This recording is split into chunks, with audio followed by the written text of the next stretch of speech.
Hi everyone, this is Heather Lottinen from the Flourish.Academy. This is episode 294. We have a big announcement from Adobe today. This was a major release for Lightroom.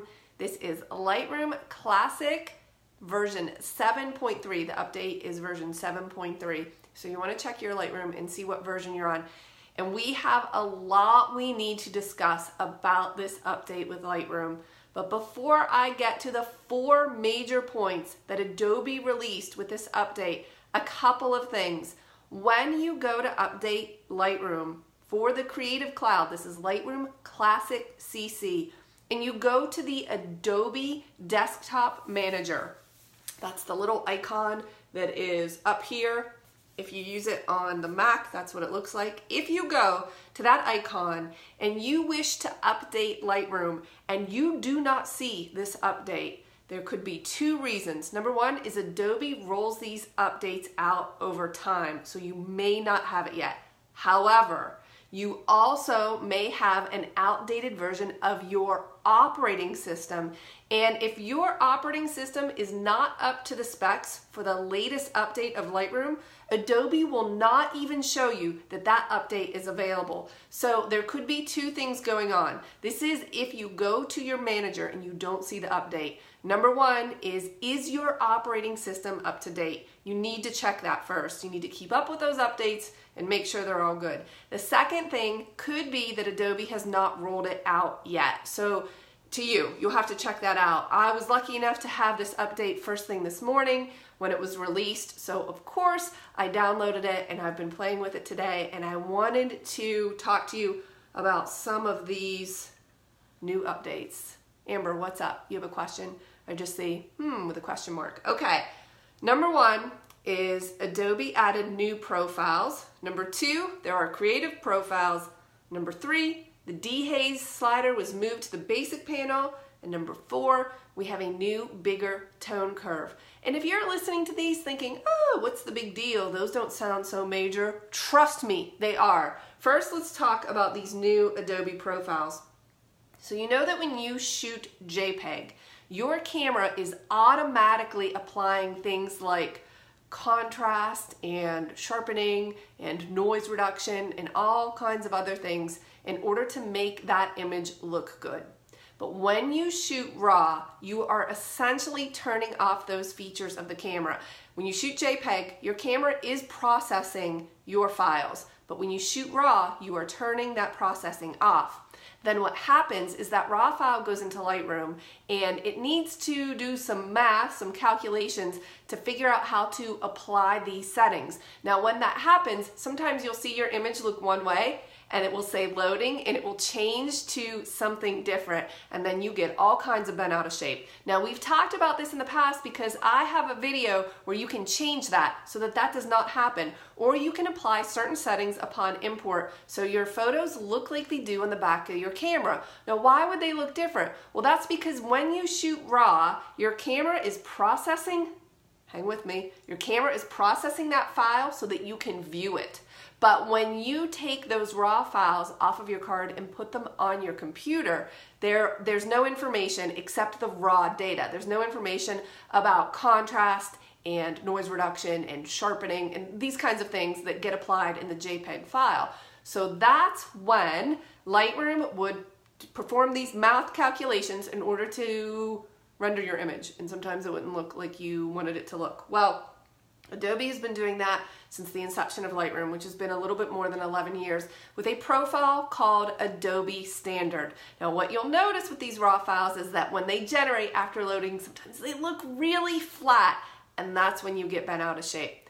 Adobe has updated this. They have a new profile. It's called Adobe Color, and it looks a million times better than Adobe Standard. So I installed the update on my iMac as well as my MacBook Pro so that I could play around with this. And I have an image up, and I started looking at, let me grab this image. I started looking at the different profile settings that we have available to us. And I know this is not the most effective way to share this update with you.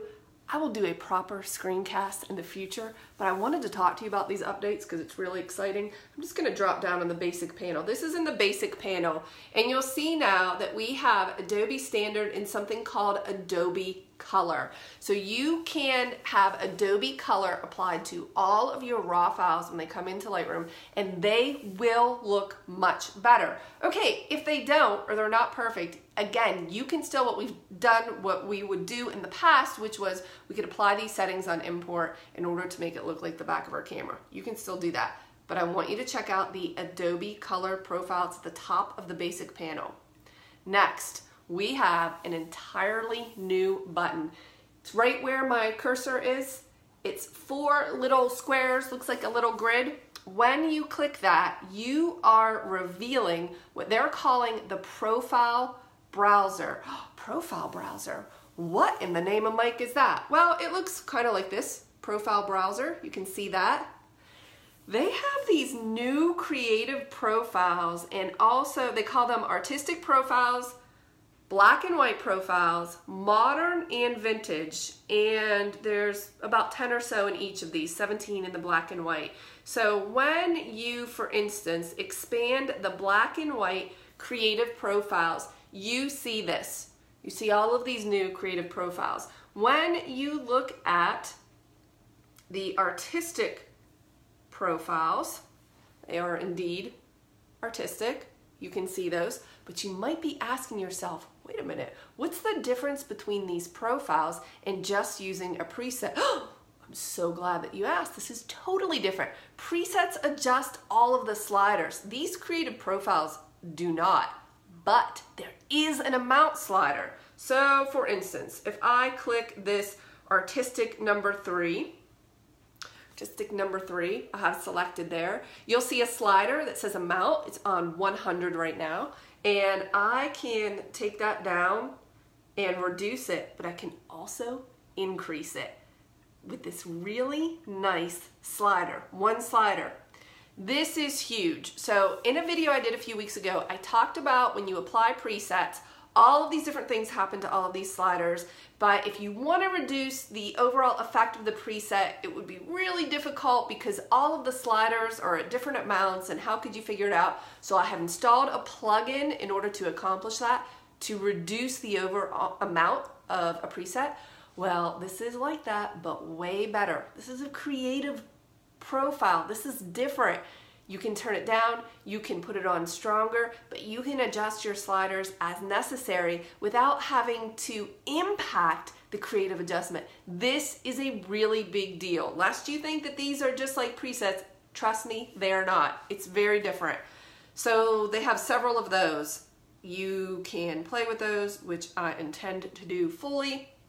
Again, I'll put together a screencast as soon as possible. I have my content planned out months in advance, so this would be, well, Adobe threw me for a loop with this major update. Alyssa says, well, presets I use work with profiles. Presets will work. I guess your question is, will a profile impact a preset? Well, thank you for asking, because I think what I will do right now is place one of my favorite presets on this image. I am going to put Susie's favorite preset on this image and then come over to the creative profiles and see what it does. I think this is about to get really interesting. Let me place this one. Fascinating. This is great news. So what just happened was I put Susie's favorite preset, which is something I use on every single image, on this image, and then I went over to the creative profiles and selected one. You know how if you use a preset on top of a preset, different things will happen. Sliders maybe not work the same, and one impacted this slider and another impacted this slider, and it just doesn't work. This did work. This worked. It worked. It put the preset on and then the creative profile on top of that without altering the sliders that were in the preset. This is big, big news. And Kim, you were just asking to use them with presets. Well, yeah, we just did. Yeah, this was a big deal. And my knowledge on these creative profiles is somewhat limited because they announced them this morning. So I've only had the past few hours to learn them. And it looks like they are really smart and powerful. I'm like, okay, Adobe is putting these new creative profiles, and I'm kind of thinking, how's this gonna go? This is very impressive to me. This is a really, really big deal because if you have, let's say, 2 or 3 favorite presets that you use all the time, but you can't combine them because they move the sliders differently, with these creative profiles, you can. Yes, I see your reactions. This is a pretty big deal. So that's the creative presets. You'll find those at the top of the basic panel with the new Adobe Color profile. Very, very impressed with that.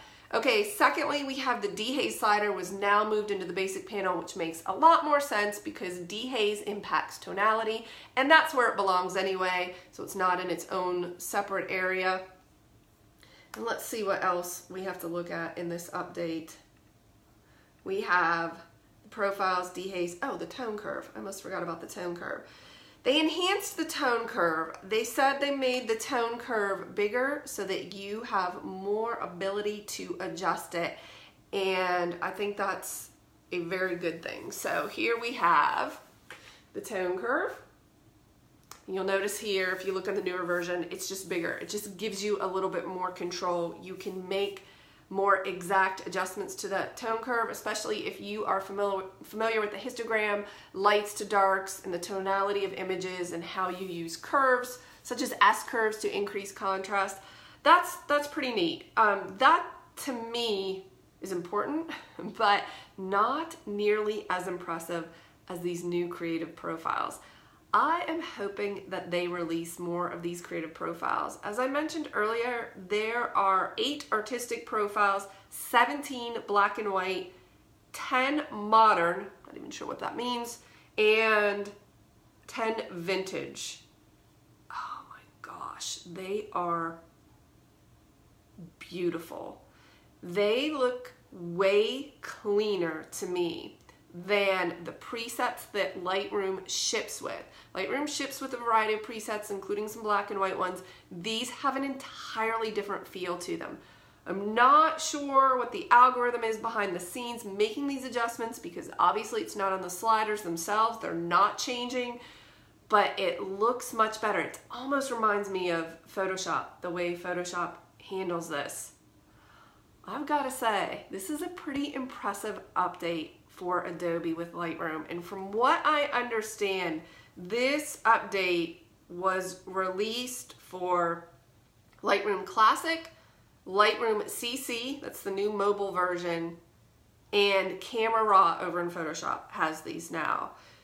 So you'll definitely want to update your apps. By the way, you should be keeping your apps up to date anyway, especially if you're on the Creative Cloud. You pay $10 a month. What do you think you pay that for? You pay for these new updates. If you go to the Adobe Creative Cloud App Manager and you do not see these updates, remember I mentioned this at the beginning of the video, then it could be one of 2 things. Number 1, is your operating system up to date? Because if it's not, Adobe will not show you these updates. It will not even be an option for you. It's not even that it's there and grayed out, it just won't even show up and you'll think, where's the update? Well, it's because that app can read your operating system, and if it doesn't fit the bill, it won't show them to you. Secondly, you may not have the update yet because Adobe rolls these out. So you'll definitely want to check into that and let me know your thoughts. Let me know, did you update? Have you updated? When are you updating? Do you need to update? It does not need to be a big deal. Make sure you update your operating system. Make sure you update Lightroom and Photoshop. This update, while a big update, did not ask me to upgrade my catalogs. So occasionally there will be an update that's called a full dot upgrade where you will have to update your catalogs. So I'm at version 7.3. I think, I don't know, I can't remember if it was 7.2 before that, or, I mean, obviously it was 7.2, but I don't remember at what point the upgrade caused Lightroom to ask you to upgrade your catalog, which is fine. If it asks you to upgrade your catalog, the answer is yes. It will just migrate it to the new version and you will be fine. Could you please post some questions below? Let me know what your thoughts are about this. Again, I'm going to record a screencast as soon as possible so that you can see this a little bit more clearly, but I hope that you found this useful. I'll see you in the next video.